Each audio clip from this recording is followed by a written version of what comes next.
ito na mga kaibigan, nagkita-kita na kami ni Ma'am Elsa dahil niyaya niya akong kumakain mismo po doon sa mismo sa Landers po mga kaibigan. Kasi nga napakamura lang at napakalaki talaga ang pizza mga kaibigan. At madali kang mabusog talaga doon mismo dahil napakasarap talaga ang kanilang pagkain, no? At pagkatapos po, napapasalamat din ako kay Ma'am Elsa dahil siguro darating din ang panahon pag ako na naman ang pinagpapala. At siyempre naman, yayain ko naman siya. At siyempre po, mga kaibigan, kasama ko po ang aking partner, si Apo pa ay balang araw ay ito na naman ang maging vlogger, no? So, ganun talaga po ang buhay, ayan. Kahit papaano po sa ating buhay, mayroong pagbabago.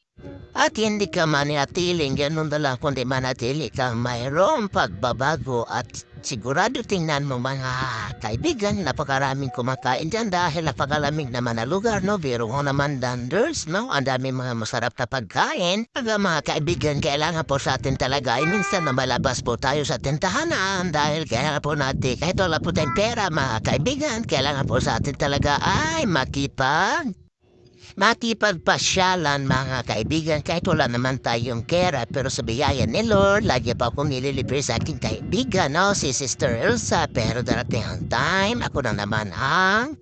So ito na po mga kaibigan, hindi mo talaga mapipigilan si Afupay kapag siya na talagang tumatakbo, talagang hihingalin kaming lahat dyan dahil ang bilis niya tumakbo, tingnan mo na naman mga kaibigan. Gusto na talaga siyang maglalakad kasama po ang kaniyang bibiron pero yan po no. So okay lang po yan dahil nai-enjoy naman yung aking apupay. At hindi lang si Apupay po ang nai-enjoy, marami kami nai-enjoy yan dahil nga si Apupay talaga napaka-enjoy isama kung saan naman. Yan naman si Ma'am Elsa, ang nag-order po siya ng ice cream dyan. At alam ni Ma'am Elsa na paborito ni Apupay ang ice cream kaya nag-order siya, no? Tingnan mo, napakabait talaga ng aking kaibigan. At for today's video, kamusta po kayo lahat yan, mga kaibigan? So ito na po, nag-start na po kami kumain dyan, mga kaibigan, dahil gutom na po talaga kami dyan, no? So, ayan, hinihintay lang namin na dumating po ang aming order.